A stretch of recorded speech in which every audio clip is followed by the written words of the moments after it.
দাঁড়ান দাঁড়ান দাঁড়ান, লাইক আর সাবস্ক্রাইব না করে কিন্তু কেউ যাবেন না। আজকে আমি ওল কচু চিংড়ি মাছ দিয়ে করছি। সেই জন্য প্রথমেই আমি ওল কচুগুলোকে কেটে ছোট ছোট টুকরো করে রেখেছি। এদিকে চিংড়ি মাছগুলো আমি নুন, হলুদ আর কিছুটা গন্ধরাজ লেবুর রস মিশিয়ে মেখে রেখেছি। এগুলো আমি ভেজে নেব। চিংড়ি মাছগুলো হালকা করে ভেজে রেখেছি। ওই তেলেই সাদা জিরে, একটা তেজপাতা ফোড়ন দিয়ে সমস্ত কেটে রাখা কচুগুলো দিয়ে একটু ভাজতে থাকবো।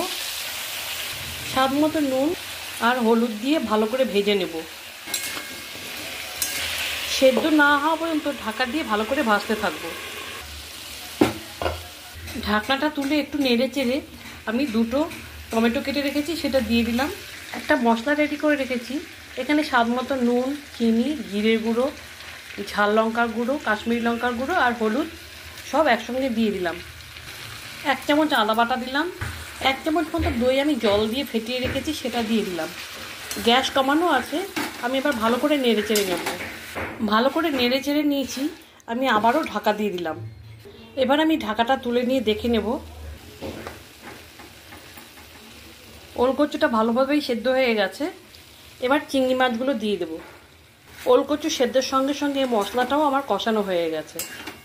এবার আমি আমার প্রয়োজন মতো ঝোল দিয়ে দিচ্ছি। 2টো কাঁচা লঙ্কা দিয়ে দিলাম, খানিকটা গরম মশলা দিলাম আর 1 চামচ মতো ঘি দিয়ে দিলাম। গ্যাসটা আমি নিভিয়ে দিলাম, কারণ আমার চিংড়ি মাছ দিয়ে ওল কচুর তরকারিটা একদম রেডি। সাবস্ক্রাইব কিন্তু করতে ভুলবেন না।